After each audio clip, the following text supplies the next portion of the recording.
Thank you, Madam Chairwoman. Thank you, Dr. Cohen, for being here. I echo what my friend Mr. Palmer said. If the CDC wants its credibility back, you've got to have a mea culpa moment.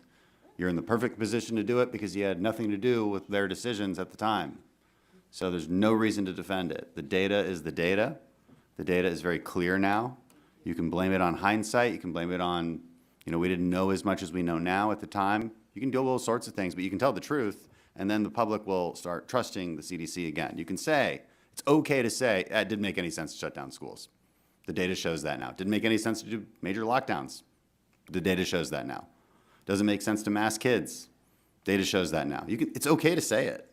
And the public will reward you for it, because it's pretty dangerous thinking about the future when maybe we do have a disease that spreads through America that has a 50% kill rate of 8-year-olds.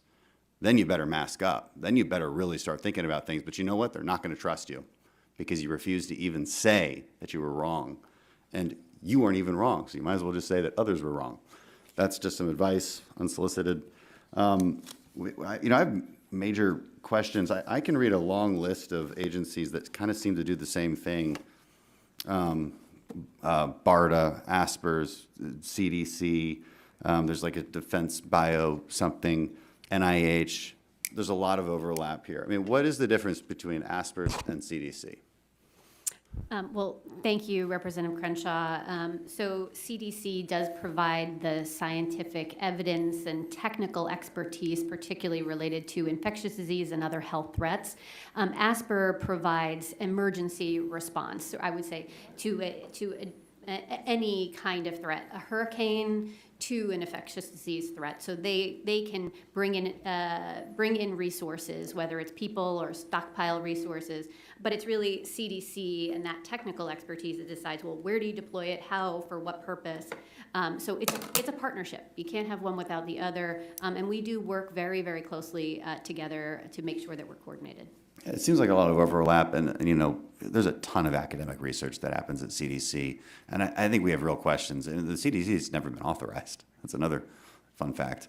But that academic research also happens at NIH. It's very duplicative. How do we justify that?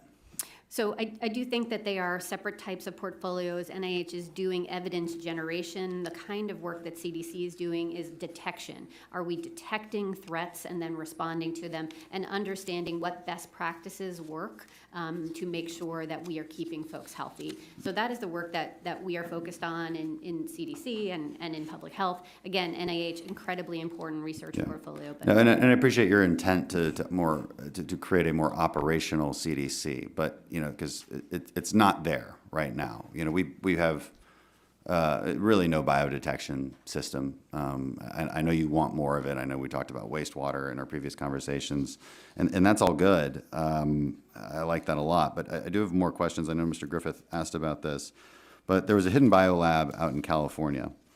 Reedley, California, local officials discovered the Chinese national was running an illegal biolab with 1,000 transgenic mice modified to be similar to humans, infected with nasty stuff like dengue, COVID, HIV, malaria, tuberculosis. Won't get into a ton of details here. I think the main problem here is why did it take so long to actually respond to that lab and for the CDC to go test it? The American public believes in their minds, like, this is exactly what the CDC is for. Locals can't deal with it. The state is, the Health and Human Services of California is asking CDC to do it. What was the timeline from that ask to actual response? Well, thank you so much. I was able to share some information earlier that there were a number of inaccuracies in the report that was put together from this. Again, state and local authorities are, as you were saying, are in charge, as well as FBI, FDA. CDC's role was to come in and do an investigation related to select agents. When we were invited and asked to do that, we did respond. We sent a team. They were there for 2.5 days, did an extensive review. What we found was no evidence of select agents. And really what was compelling as I reviewed that information was it wasn't that they didn't have any equipment that would have allowed folks to work with select agents. So not only do we see the freezers and the paper. How long did it take from the request for CDC to actually come? Because I thought it took a congressperson from California to get CDC there. My understanding is that when we were asked, we deployed. Okay, select agents, very specific. I'm under the understanding that if a vial of something is not labeled, that you don't test it. So we do have limited authority in some of this space, but what we did was go on premises, again, do a 2.5-day investigation. We did not see any evidence of select agents at this lab. Using words very carefully, and I'm out of time, but you need to tell us what law that is. So if it says Gatorade on it, and you're like, I mean, it could be Ebola, could be Gatorade. It says Gatorade, just don't test it. The law says don't test it. I have a hard time believing the law says that. Well, so I want you to know. But I'm out of time, but if the chairwoman will let me keep going, I'm happy to. Well, I'll let you answer. and I wish I could, but that would not be appropriate behavior by A the woman is chair. not going to go.